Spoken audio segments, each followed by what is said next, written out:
नमस्कार दोस्तों, मैं राकेश वर्मा आप सभी का स्वागत करता हूं आपके अपने परिवार एसएन गुरुकुल पर। साथियों, बिहार में शिक्षा जगत में, शैक्षणिक संस्थानों में, शिक्षा व्यवस्था में सुधार की क्रांति का लहर चल रहा है।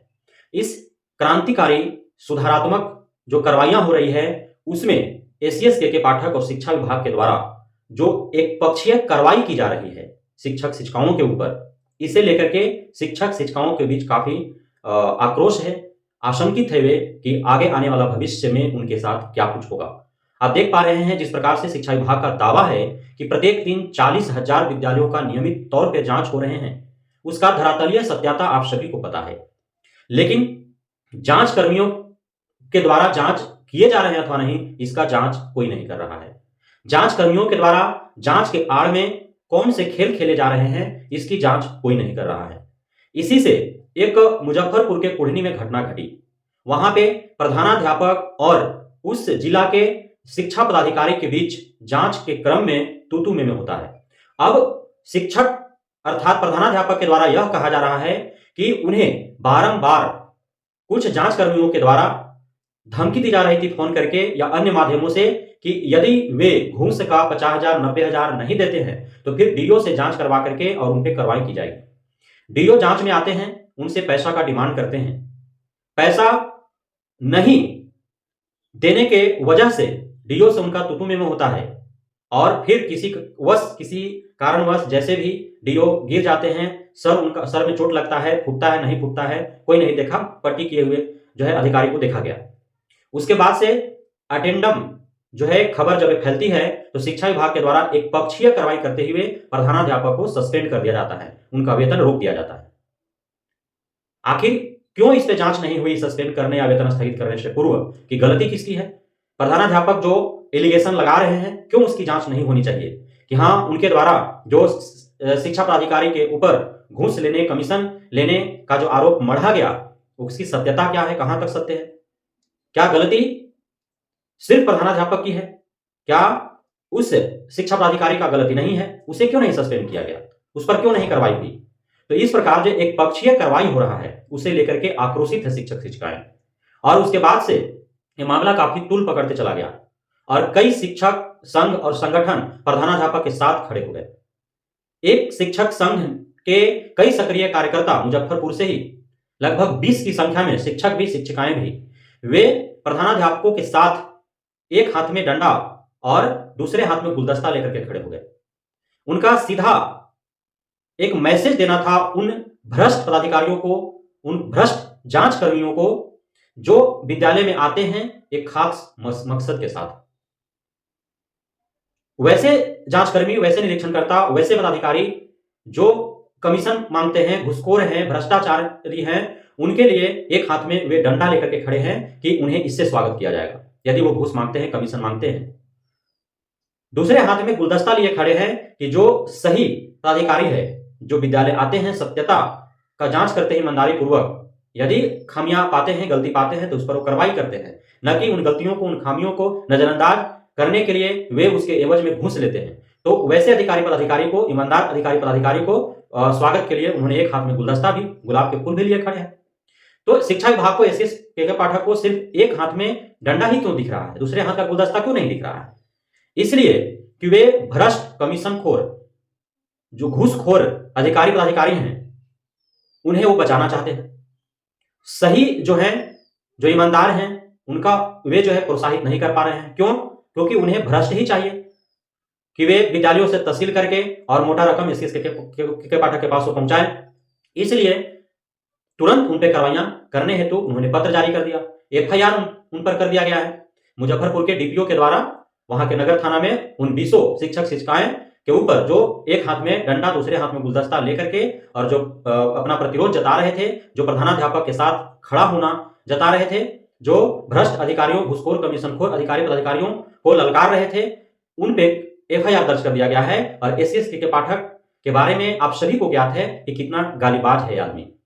बात बात पर शिक्षक शिक्षिकाओं तक को नहीं छोड़ा, इडियट और अन्य कई प्रकार के शब्द कहने में, जिसे हम यहाँ बयान नहीं कर सकते हैं। इडियट तो आम बात है, मोटा, भैंस की तरह मोटा हो गया है। इस तरह से जो है वो शब्दों का इस्तेमाल करते हैं। वो वीडियो वायरल हुआ था, आप सभी को पता है, जिसका जो है 1 हफ्ता तक लगातार सदन में बहस होते रहा और उसके बाद जो है भुना दिया गया और जो वीडियो वायरल किया उसी पर कार्रवाई हो गई कि वीडियो क्यों वायरल कर दिया। गाली देने वाला पर कोई कार्रवाई नहीं, लेकिन गाली दिया लोगों को दिखाने वाला पर कार्रवाई हो गया। भ्रष्ट अधिकारी जो घूस मांग रहा था उस पर कोई कार्रवाई नहीं, लेकिन जो बताया कि घूस मांग रहा था उस पर उसको सस्पेंड कर दिया गया। घूसखोर, कमीशनखोर जो जांचकर्मी है, भ्रष्टाचारी जो अधिकारी हैं, कितनों पर आज तक कार्रवाई हुई शिक्षा विभाग के अंदर बताएं।